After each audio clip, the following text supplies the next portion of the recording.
Hey, what's up, guys? Welcome to episode 4. And yes, I am back after a very long away from home, which is here in the studio, and of course, from at home here in Malaysia because I was in San Jose for the whole entire week. I miss the boys. I miss everything about Malaysia. So, as what Syed has mentioned, we are not going to be talking about Unpacked anymore, but there is one thing which is in relation to that. So, yeah. Anyways, for those of you just tuning in, my name is Adam Lobo. I'm Syed. And welcome to episode 4. Don't you mean 3.5? I mean, it is CNY. Yeah. You're right, though. In case a lot of people do not know that 4 is not a very good number for Chinese, and since we are, right, if I'm not wrong. And since we are also celebrating Chinese New Year here in Malaysia, that's one of the reasons why it has been a little slow week when it comes to video releases. So I guess we can call this episode 3.5. 3.5 or 3A. 3A. The lifts here in Malaysia, they put it 3A. Anyway, yes, Syed, thank you so much for holding the fort last week, and shout out to Lehut for doing a very good job last week as well. Very interesting topics. As usual, there has to be some element of naughtiness within the thing, which is good. I guess that's the way we are anyway, so it's good. I swear it wasn't planned. It just came to me. He wants to come faster. Anyway, we have more tech news this week since the video side of things have been a bit more slower. So what do we have this week? Okay, so this week we're going to be talking about Project Moohan, which was recently shown in MKBHD's video. Okay. And also we'll be talking about, I swear this is the last one, about the S25 or anything related to it. But it's going to be about the S25 Ultra's S Pen. Okay. And there are two more topics. There's 4 topics this time, not 3, 4. Oh, wait, sorry. 3A topics. Okay, the third one will be about TikTok again. TikTok going, as you all know, going through all the tumultuous things in US right now. So we'll be talking about that because there's another party that's coming into the picture. So yeah, we'll be talking about that. And also for CNY celebrations, Google has they've released Google Snake. For those of you who grew up in the 2000s, I'm sure you know Nokia Snake. You should know about Nokia Snake, right? Yeah, definitely. I mean, it was one of the things whereby I always sneak into my college and then I'll be playing it on the Nokia 3310. Oh, yeah. classic. So that's quite interesting. Yeah. So we're going to be talking about all of those. Unfortunately, last week we kind of forgot to really communicate to our community. So we're going to be answering those questions later on as well. And as usual, during our whole entire sessions, we'll be also talking about video releases and we're going to be going through all of the topics a bit more further. All right. So earlier mentioned Project Moohan. So it's not Mohan like Wuhan. Is that how you pronounce it? Because Mohan sounds like my Indian friend, Macha. So is that how you pronounce it, Mohan? Honestly, Moohan sounds cooler. Sounds more exotic. Okay lah. So tell everybody what's that is all about. I mean, I did watch the video. Yeah. During the Unpacked event, even though I was there, but people who were watching the Unpacked, there was like a headset which looks very similar to Apple's Vision Pro. Yeah. I thought that was something whereby it's like, oh, by the way, it's another headset. Mm-hmm. But apparently, Mr. Marcus Brownlee had the opportunity and the privilege to actually try it out. Yeah. He had some very good positive response to it, as opposed to how critical he was on Apple Vision Pro. But then again, Marcus is quite critical on Apple products since day one until now. Don't know why. So talk to us about that particular headset and what is the main things that you feel like the audience needs to know about. So it's basically a collaboration between Samsung and Google. I mean, as we all know, they've collaborated a lot on Gemini, Gemini and Samsung AI and whatnot. And also they've done a lot of other projects as well. The current Google Pixel chips is I'm not sure if it's still in collaboration with Samsung, but Apparently, it's based on Exynos's architecture. So yeah, so this is another chapter in their collaboration. So like you said, it does look a lot like the Apple Vision Pro. And honestly, I don't really mind it because I feel that is now moving towards the standard design of it. So yeah, I mean, truth be told, I'm not a huge fan of these kinds of headsets because I feel that, especially a person with me wearing specs, it's not too friendly for specs. Like I was just talking to you about another VR glasses downstairs. I'm not going to mention names, but yeah, we were playing around with another AR headset, and I can't see anything without my glasses. I guess, I think that would be one of the main things that I guess a lot of brands needs to take, be aware of those kind of products. Because when I tried the Apple Vision Pro, of course, there are situations whereby you can kind of go and order your specific glasses, the powers for your glasses, so that you can kind of put it in. That's cool. Also in the video, Marquez also kind of talked about how there is an automatic way to adjust the eye, which is very similar to the Apple Vision Pro. Obviously, we haven't tried it yet, but personally, trying the Apple Vision Pro, my only issue about it is that it is a bit heavier, especially on the frontal part. So imagine people who have lower bridges for their nose. I think that would be one of the biggest issues when it comes to using it for a very long time. Something that Marquez did not say was an issue, which is great. Of course, one of the main differences that you would see within the Apple Vision Pro and this particular XR headset from Android is the fact that there's no front screen where you can see through the eyes and all, which, to be honest, I don't think is that even necessary at this point in time. And that could be one of the reasons why the Apple Vision Pro is so expensive. But my question when I saw the video is that it's a collaboration between Samsung and Google, but why didn't Google just say, you know what, wait for a Google version of the headset, right? It's quite interesting that Google has decided to collaborate with Samsung instead of producing their own headset by itself to directly rival Apple, directly rival anybody else who has, like even Meta for this case. You mentioned that it is powered by the Exynos chipset. It's based on Exynos's architecture. So it's not directly Exynos, but I mean it's sort of like how Proton used Lotus's tech last time. Yeah, so it's kind of like that, but it's a wholly Google product. I guess it's quite interesting because, when the Snapdragon chipset was announced during the whole S25 series and there's no Exynos version, probably do you think that this is the direction that that Samsung is going with? You know what? We're going to probably develop the Exynos a bit more on these more XR related situations. I don't think that's the case. I mean, honestly speaking, I myself, I'm using the S24 Plus right now. And apart from maybe some slight heat issues, temperature issues, I think the Exynos is quite powerful. And I did not miss using a Snapdragon chip. But I think the reason why Samsung is using the Snapdragon 8 Elite across all devices for the S25 is, one, it's just to address the criticisms from the previous gen. Because people were saying the US is getting a better phone and whatnot. It's not necessarily that, because if you go by the benchmarks, the gains that the Snapdragon chip has over the Exynos isn't that much, if we were to be brutally honest. But there's this sort of stigma against Exynos chips. Yeah. I mean, Exynos chips haven't performed that great before, yes, but Samsung has come a long way.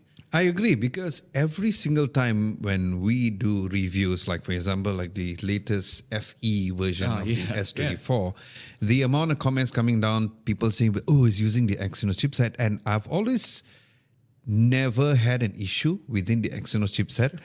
there are still people not only globally but also here in Malaysia. Like my guitarist Amil Khan, I remember he wanted to buy the S24 series, and the moment he found out that some of it was Exynos, and he was like, "Oh, he's using Exynos. I don't want." But based on our test, based on you testing it, based on my test, I honestly see no issues within the Exynos chipset. But at the same time, I have been using the S25 Ultra for close to a week right now. So by the time you're watching this, it's going to be a week. And not once I had any overheating issues at all, not hot at all. Like I have come to a point whereby if I use an iPhone, I did have some overheating times whereby I have to turn off the cameras. And last year's S24 Ultra, there were certain scenarios, especially when it's first launched. But this time around, I think that the Snapdragon 8 Elite has been very well received. And there's also an increment of the size of the vapor chamber. And that's the reason why I think that it handles heat even better than other Snapdragon 8 Elite phones like the ROG 9 Pro, for example. Yeah, that's true. Even though it's a gaming phone, but I feel like the way it has been structured, the current Snapdragon 8 Elite for Galaxy for this particular case has been really, really well. Now, let's look at predictions, right? What is your prediction in terms of the price for this Android headset or the Project Moohan or Moohan headset? To be realistic, considering that it's a new product, considering it's quote unquote next gen, and I would say upwards of 10,000 ringgit, I guess. Okay. Yeah. I mean the Apple Vision Pro was what? If I mean it's not sold in Malaysia, but in US it was what, roughly around that price, wasn't it? It was more, but I think we need to look at the point that if an Android headset is going to be releasing, it's definitely going to be here in Malaysia. I think compared to Apple Vision Pro, where the closest that we could get is in Singapore, and I think Thailand has it as well.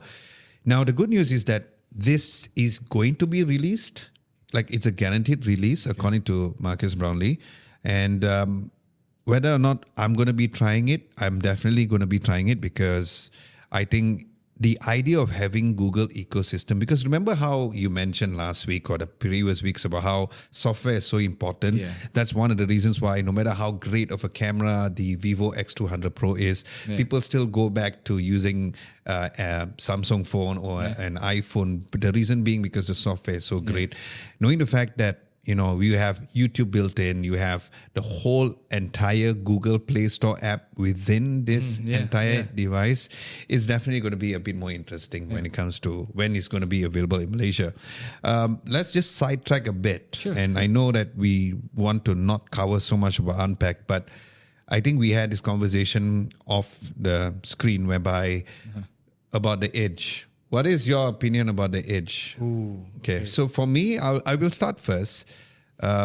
When I was there, you managed to see it. I managed to see it, and it was a funny situation. So we were talking to other YouTubers from the US and stuff, and I felt like I spent at least half an hour just trying to get the shot. And I saw Marcus Brownlee, like literally because he's tall, and he just took out the phone and it's like he just took a couple of pictures and then he just left.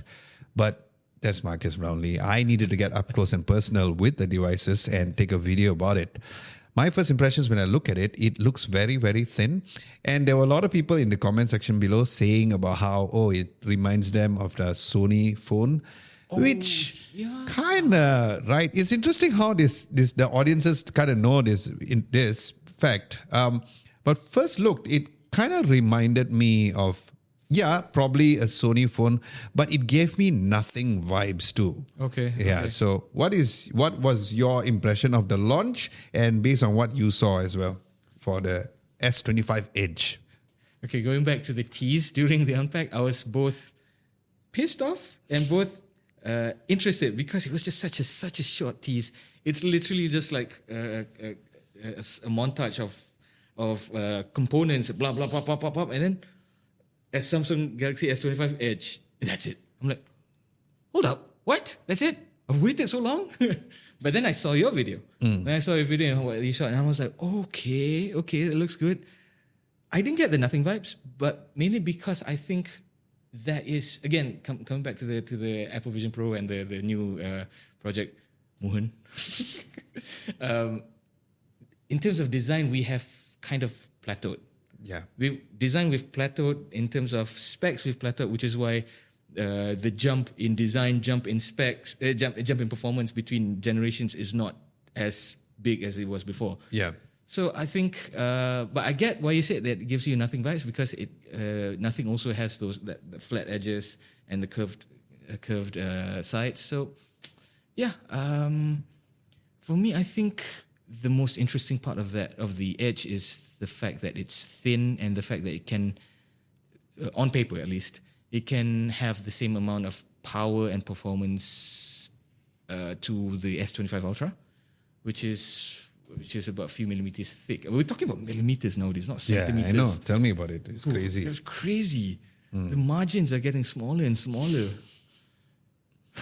And see, you saw that weird laughter because it's a podcast whereby we have a lot of interesting thoughts. Anyway, I think this is going to be a final segue towards the S25, going towards the S Pen Bluetooth version. So you wrote an article about how there will be a Bluetooth version of the S Pen, but before we went on air right now, you apparently said that they are doing a U-turn. So tell us about that. At first, there was a statement from Samsung themselves saying that the S Pen, you can buy the S Pen, the normal S25 S Pen separately. If you that is for those who maybe lost the original one, so you can buy a separate one to replace the original one. But somewhere in the statement also said that the Bluetooth version is also available, but they didn't mention when, and they didn't mention whether it's up on pre-order and whatnot. So the only one that's on pre-order was the normal one, the non-Bluetooth version. So now, according to a report on Android Authority, which I just read just now. No, that's not the case, apparently. And I don't know, maybe there's like some kind of miscommunication somewhere from the top to the bottom. So why does this keep happening? But anyway. But yeah, so apparently, no, there is no Bluetooth version of the S Pen. I mean, again, maybe this is something not concrete. Maybe this is something maybe Samsung is going to withhold. But I think maybe if the user base, the customers all demand it enough, maybe there's a chance that Samsung would do another U-turn and say, okay, since you guys want it, we'll do maybe a limited run of the Bluetooth version. Maybe, I don't know. It's just speculation.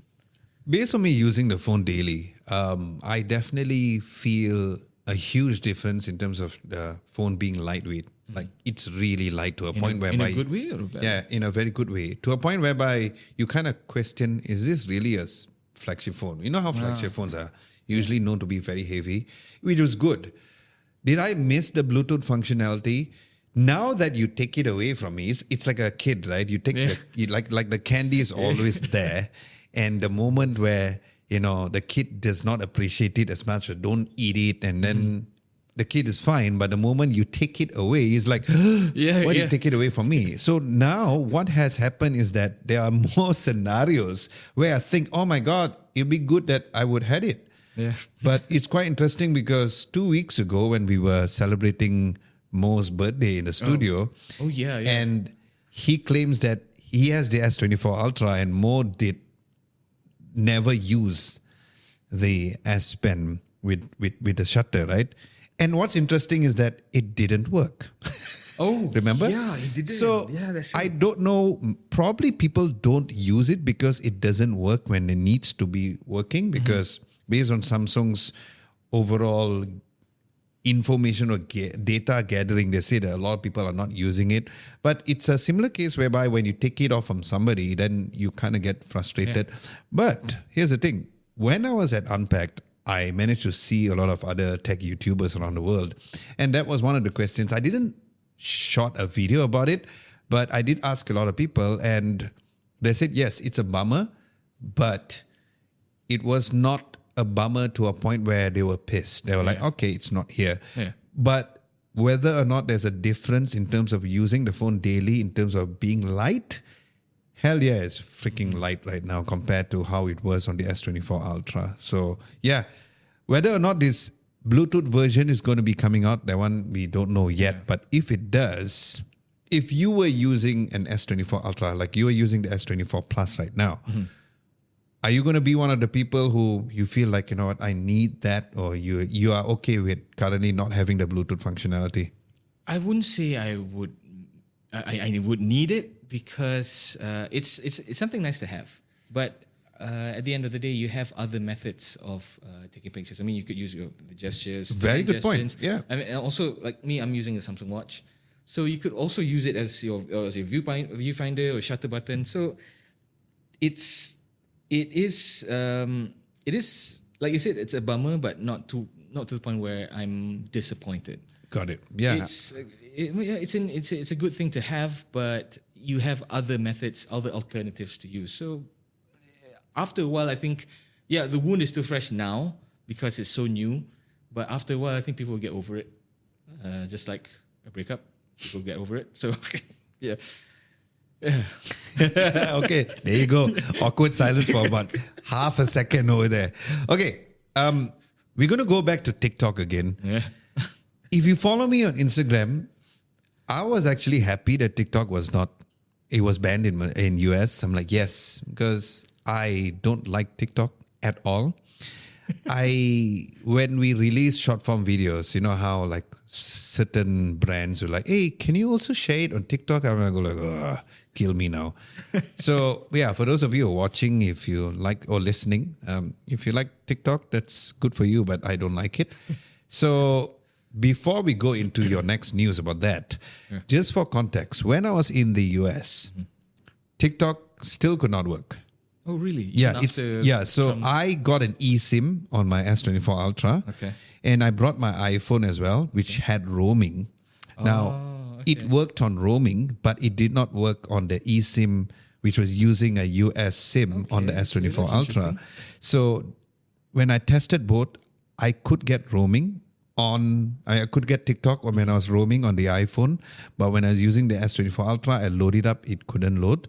I don't use CapCut, but like I said in my Instagram stories, there are people like one of our fellow content creators, Shufe, who uses CapCut, and that is like her life in there.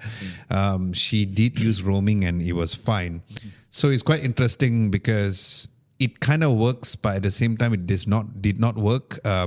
I believe maybe the U-turn was not fully established properly, but in the end of the day, it did not really affect me. However, based on what you wrote recently, there is a merge which is happening. So talk about that a little more. Yes. So Perplexity AI has come up with a bid. Apparently, they've made a bid before, but was rejected.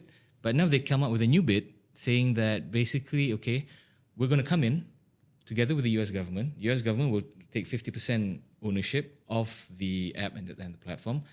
And Perplexity, will not own TikTok per se, but instead they will take over the operations. And at the same time, the algorithms and whatnot, whatever technical side, they will take over. So that's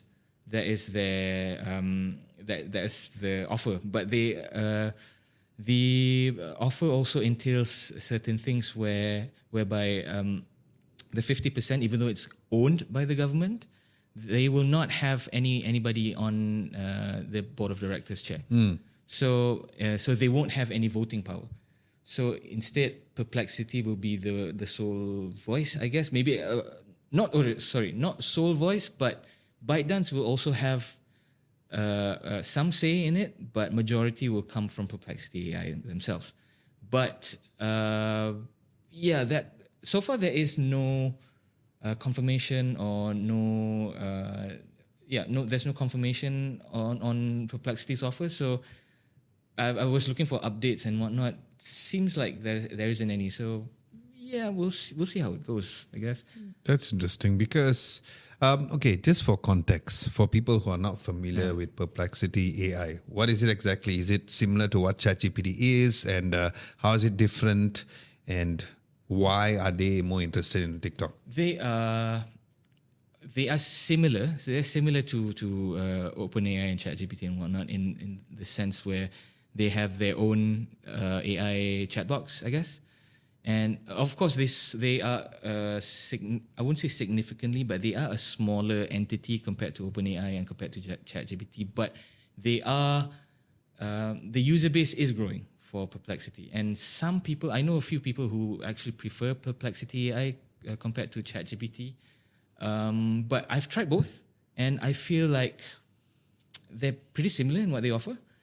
And because for me, I only use AI for work-related stuff, like, and I also use Gemini, which is also something I wouldn't say I enjoy, but it's a bounce between both Gemini at the moment. It bounce between both Gemini and ChatGPT. But Perplexity AI is also a good selection as well. The only reason why I don't use Perplexity, first of all, I cannot pronounce it properly. Second of all, there's too many, dude. It reminds me of social media now, whereby there's tons of different AI. I'm like, so many platforms now. Even I know we're not going to go into deep this week, but probably can go a little further next week. The DeepSeek, right? Oh, yeah. I've tested that out. But my point is that it's another one, and it's going to be another one. It's going to be another one, and I cannot keep up. I don't know how a lot of people keep it up. I mean, it's good from a research point of view, but I knew about their existence, but I never go out and, I want to try this now. So to me, I think ideally why the bid is happening is also because they want to make sure that there's some level of control within the US for TikTok, and Donald Trump being the businessman he is, I'm sure that he has certain say of what he wants to do. We do not know because, again, this podcast is not about politics. It's all about tech. So that would be quite interesting to know. I hope that, this so-called settlement which happens behind closed doors until it's done. Yeah. Either way, there is a huge following in TikTok in the US. And there are a lot of people who are bummed about it. Like I said, I don't care. I wish that they are gone. It doesn't affect me from a content perspective. But, good for all of our friends who have been having an audience specifically in the US as well. Okay, then the final tech news of the week is based on a very interesting Chinese New Year special, right? So I was reached out from the company who does the agency for Google specifically. And when they mentioned about this particular thing, I was like, hey, this is kind of cool. Brings back, the whole idea of playing this. So it's the Year of the Snake for those of you who are watching and listening globally who do not know. So it's like the Chinese calendar year. So prior to this year or this Chinese New Year was the Year of the Dragon. This year is the Year of the Snake. So Google did something very interesting. Yeah. If you're familiar with the old snake game from Nokia, it's exactly that, but in Google colors.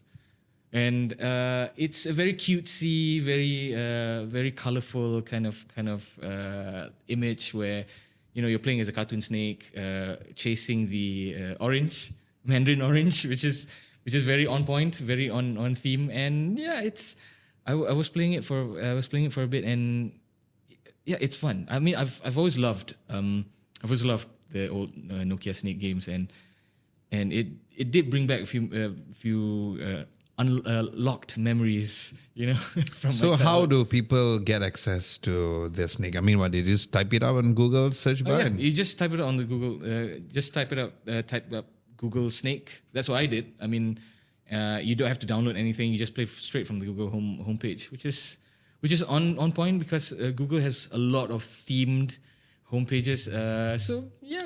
It's very interactive, very, very fun.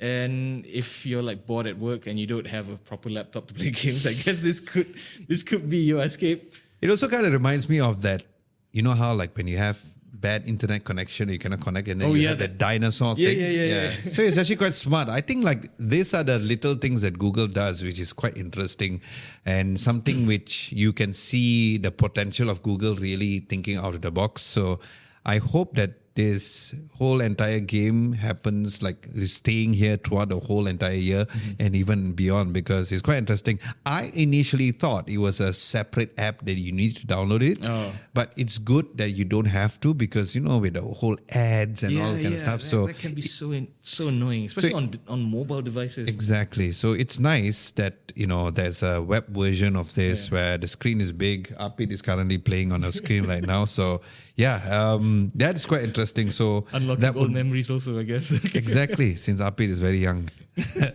Anyway, last week, or actually the past few episodes, we're gonna go into the community segment like we usually do.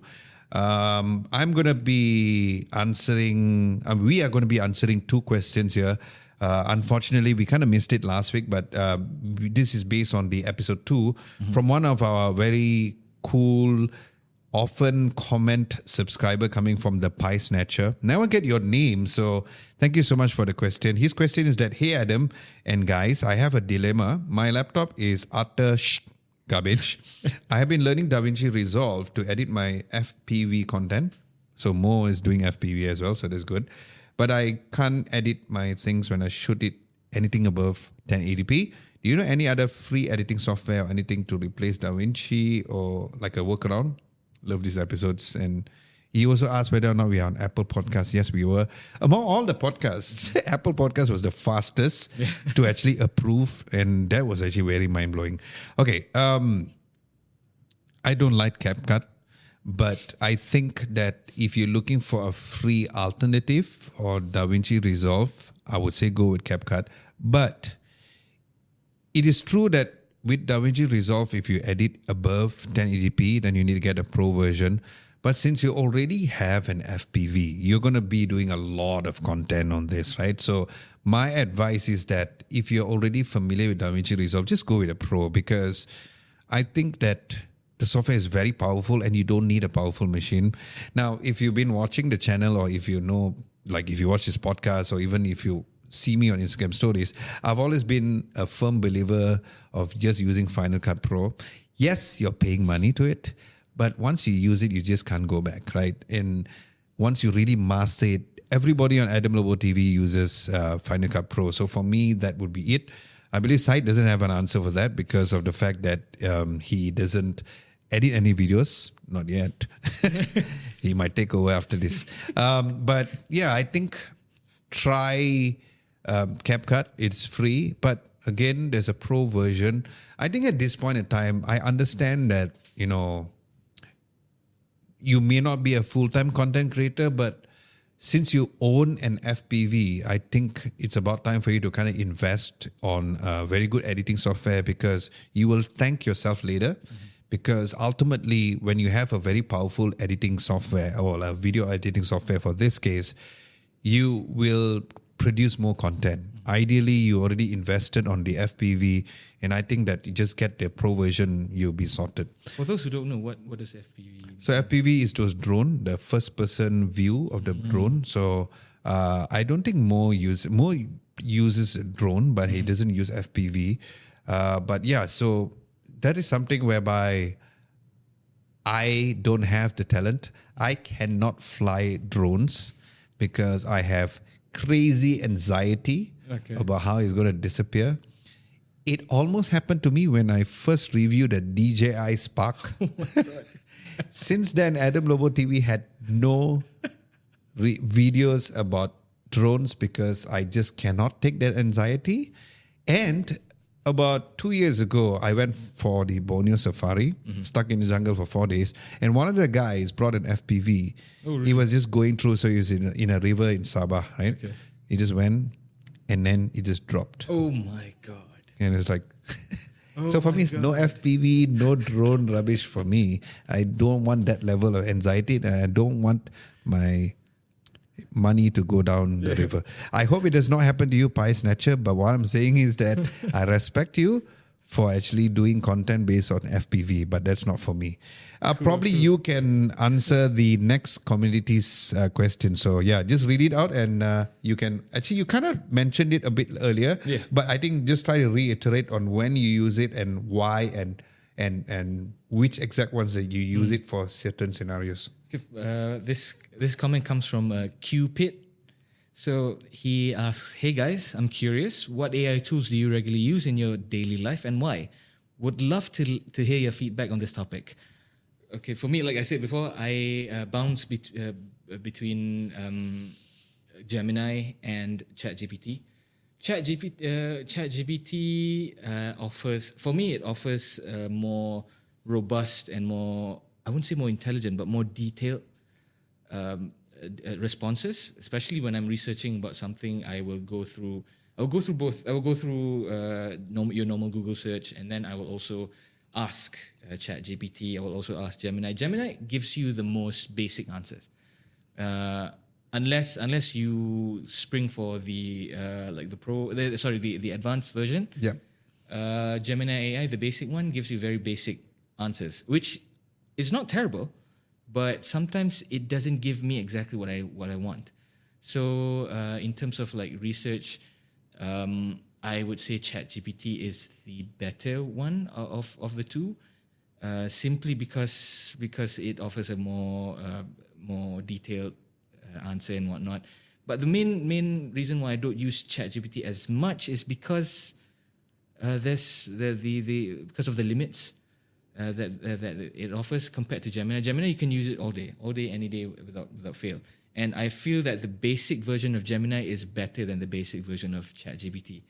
In that ChatGPT has what my friend calls it AI delusion, whereby it sometimes when I ask something, it goes off tangent. Like I'm asking about this specific topic, it mentions this specific topic, but then it kind of generates its own ideas in regards to that topic, which are not true at all. So yeah, I feel that Gemini does not have it, or has very limited AI delusion. Or as you said, more specifically, AI delulu, which I just found out like last year, like delulu is it's like Gen Z speak for delusion, and I'm like, sounds good. Welcome to our lives right now. That's cool. So for me, I have different levels of using AI. Thank you, Cupid, for the question. When it comes to script writing, it's ChatGPT like almost 80% of the time. The reason being is because for those of you who do not know, I'm sure you all don't know, that's why we're doing this podcast. We do have like a blueprint for YouTube scripting and also for all of our videos. So I have like a prompt which is catered specifically on how I want to script our videos here on YouTube. Like, trying to understand how we can deliver every single thing based on what we review. So I would say for scripting, I would use ChatGPT most of the time. Also because ChatGPT has this memory function which really remembers so well. Yes. When it comes to brainstorming, I use Gemini a lot because brainstorming in a conversational way is great, especially when I'm at home just trying to come up with some ideas. Just having that sort of a conversation, which I showed in our review for the Google Pixel 9 Pro XL, really good. However, when it comes to the other level of AI, which I use a lot, is the Galaxy AI, because the generative edit, the idea of resizing specific objects, trying to, coming up with sketches and stuff like that. Because remember, you don't only can use your S Pen, you can even use your fingers if you want to. And using Galaxy AI specifically has been really great from a creator's perspective. So I would say that those are my top 3 AI which I use. Haven't tried DeepSeek properly because I've been really going back and forth with so many different AIs. I've been very excited with Suno. Oh, yeah. So as a musician, fun fact, I had this longest, like this writer's block for a particular melody, which my band, Active or Not, I don't know what you want to say, it's called Dragon Red, whereby the chorus, I felt like I had an issue to come up with a very good melody. And when I discovered Suno a bit further, and I just typed out some of my lyrics which I had, I uploaded the instrumental version of the song, it gave me several ideas, and I'm like, oh my God, why didn't I think of that? And it gave me the inspiration to create music. So who knows? But yeah, so Suno is really powerful as a version 4 right now. Okay, that's cool. I wouldn't say that I use it daily. The free version gives you up to 10 songs to produce every single day. Not a lot, because it's every generation is considered one song. But yeah, that is something which has been really exciting for me. And earlier during our WRP meeting sessions, there's also another AI software called Napkins, whereby you can just type a bunch of text and then you generate a bunch of graphs, which would be great for Apit and Lihud and I to use in our videos as well. So cool. yeah, so there's different levels of AI which I use. So that's how it's explained. Another thing I use with AI is, I don't know if you guys are fans of Dungeons and Dragons or any role-playing games. Oh, I actually use it to play role-playing games because a lot of my friends now, well, not a lot, but some of them, they have their own lives. I mean, they're married and whatnot, or maybe their work commitments and whatnot. So we can't really gather and play games anymore. Not just role-playing games, but games in general, video games and whatnot. So sometimes when I feel like I want to play a role-playing game like Dungeons and Dragons, I just fire up Gemini. And I type in, okay, these are my parameters. I want to play this I want on this situation, these rules and whatnot, and Gemini just plays it with you. Like you go to a situation where you're like, okay, so where do I go? And then Gemini will be like, throw a dice, throw a D6, or throw this requires a D20 dice, and it works. That's interesting. I remember I was playing it like a couple of weeks ago. It was like 3 hours gone, just like that. I was like, oh crap, I got work to do. That's interesting. And yeah, so can you go further? Why do you like to play role-playing games? I knew it. We're going to go through that point. So is that one of the main attributes to date side? You got to keep up. Okay, we will stop the question there and the answer over there. Okay, let's end over with the video releases because it's Chinese New Year. So we had this awkward mid-week break, both on Wednesday and Thursday. I came back to work on Friday and my wife and were like, aren't you supposed to be off? I'm like, no, wife, I've got work. But anyway, because of that, we might finish off our Mac Mini gaming review. Now that was written by you, so yes. I probably want your half non-spoiler review of that to give a bit more context, because people are going to watch this on Saturday and hopefully it'll be released the following day. If not, then you can expect it next time. Apit is working on a short form content based on the differences between the S25 Ultra against the S24 Ultra. Because funny enough, Uma from Goggler, fellow amazing creator, but on the movie reviewing space, he actually sent me a voice message. He said, bro, what is the difference actually, besides the fact it's thinner and lighter? So I guess that video was done for people like Uma and anybody who really wants to know the difference, because it's just not one thing. There's other things, like for example, the screen size is bigger. And something about the color reproduction is really amazing if you really compare side by side. So Apit is doing a short form video on that. Now, before we wrap things off, talk about the gaming on Mac Mini, because you tried it. Yeah. You wrote the whole video. Yeah. And of course, for me, I'm presenting to people or me trying it. But of course, the essence of the whole gaming review came from you as a gamer, and every single week we tend to talk about gaming a lot. But yeah, I just want to know in a nutshell, can you really game on a Mac Mini, and which areas that you felt like you were a bit more mind blown than usual? Okay, mind blown, I guess the fact that the Mac can play games at all. Because Macs have, again, the stigma, like the Exynos and Snapdragon, a stigma where Mac can't game. With the new M4 chips, that is on the way to change a lot. And I feel that the potential is there.